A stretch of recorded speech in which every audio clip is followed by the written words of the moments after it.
मैं भारत को भारतीयता की मान्यता के आधार पर फिर से खड़ा करना चाहता हूं, उस काम में लगा हूं। दोपहर को 12 बजे से 1 बजे के बीच में जठर अग्नि की तीव्रता कम होना शुरू होती है, तो उस समय थोड़ा कुछ हल्का खाएं। माने जितना सुबह खाया उससे कुछ कम खाएं तो अच्छा है, ना खाएं तो और भी अच्छा है। खाली फल खा लें, जूस पी लें, दही पी लें, मट्ठा पी लें, आदि आदि। शाम को फिर खाएं। अब शाम का भागवत जी कहते हैं कि आपने एक चीज देखी है ना, वो बहुत प्रकृति से सीखने की जरूरत है। दीपक, दीपक भरा तेल का दीपक आप जलाना शुरू करिए तो पहली लौ खूब तेजी से जलेगी, ठीक है, और अंतिम लौ भी तेजी से जलेगी।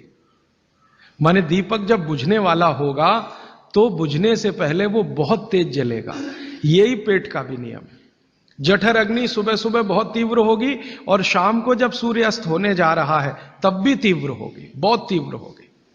तो कहते हैं शाम का खाना सूरज के रहते रहते खा लो। सूरज डूबा तो अग्नि भी डूबी।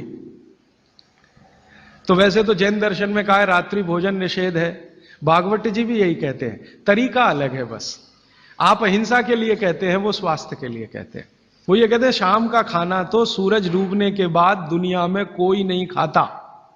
गाय को खिला के देख लो, नहीं खाएगी। भैंस भी नहीं खाती, खिला के देख लो। बकरी भी नहीं खाएगी। बकरा, गधे को खिला के देख लो, खाता नहीं। हाँ, बिल्कुल नहीं खाता। आप खाते हैं तो आप अपने को कंपेयर कर लीजिए कि किसके साथ हैं आप। कोई जानवर, कोई जीव राशि सूरज डूबने के बाद खाती नहीं, तो आप क्यों खा रहे हैं? प्रकृति का नियम भागवत जी कहते हैं पालन करिए। माने रात का खाना जल्दी कर दीजिए सूरज के रहते रहते। माने 5-6 बजे के आसपास आपके यहां सूरज डूबता है, 6 बजे या 6:30 बजे, वही समय सबसे अच्छा है डूबने से पहले। अब कितना पहले?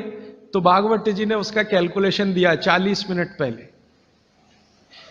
सूरज डूबने का समय पता कर लीजिए। चेन्नई में सूरज शाम को 7 बजे डूब रहा है तो 6:20 तक। 6 बजे डूब रहा है तो 5:20 तक।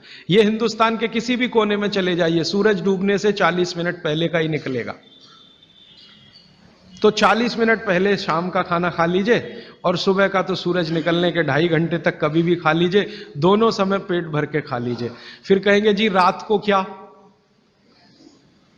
तो रात के लिए भागवत जी कहते हैं कि एक ही चीज है रात के लिए, कि आप कोई तरल पदार्थ ले सकते हैं, जिसमें सबसे अच्छा उन्होंने दूध कहा है।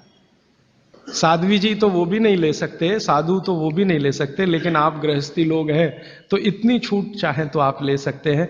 भागवत जी कहते हैं कि शाम को सूर्य डूबने के बाद, मैंने आपको कल कहा था, हमारे पेट में जठर स्थान में कुछ ऐसे हार्मोन्स या एंजाइम्स या रस पैदा होते हैं जो दूध को पचाते हैं। इसलिए वो कहते हैं सूर्य डूबने के बाद जो चीज खाने वाली है वो दूध है, या पीने वाला है वो दूध है। तो रात को दूध रख लीजिए, 6 बजे तक भरपेट खाना रख लीजिए। सुबह का खाना अगर आपने 9:30-10 बजे खाया तो शाम को 6 बजे खूब अच्छी सी भूख लगेगी। फिर आप कहेंगे जी हम तो दुकान पे बैठे हैं 6 बजे, तो डब्बा मंगा लीजिए, दुकान में डब्बा आ सकता है। हाँ, डब्बा आने में कोई तकलीफ नहीं है। दुकान में आप 6 बजे बैठे हैं, डब्बा आपका आ सकता है। और मैं आपको हाथ जोड़कर कह रहा हूं, आप में से कोई भी डायबिटिक पेशेंट है, कोई भी अस्थमेटिक पेशेंट है, किसी को भी वात का गंभीर रोग है, आज से ये सूत्र चालू कर दीजिए। 3 महीने बाद आप खुद मुझे फोन करके कहेंगे राजीव भाई पहले से बहुत अच्छा हूं, शुगर लेवल कम हो रहा है, अस्थमा मेरा पहले से कम हो रहा है। ट्राइग्लिसराइड चेक कर लीजिए और इस सूत्र को शुरू कर दीजिए। 3 महीने बाद फिर चेक करा लीजिए, पहले से कम होगा। VLDL LDL आज चेक कर लीजिए, 3 महीने बाद फिर चेक करा लीजिए, बहुत तेजी से घटेगा। HDL आज चेक करा लीजिए, 3 महीने बाद चेक करा लीजिए, बहुत तेजी से बढ़ेगा। और HDL बढ़ना ही चाहिए, LDL VLDL कम होना चाहिए। दोस्तों सबसे पहले तो चैनल सब्सक्राइब करें, फिर लाइक, कमेंट और शेयर करें। और हाँ, हमारा एंड्रॉयड ऐप डाउनलोड करना ना भूलें।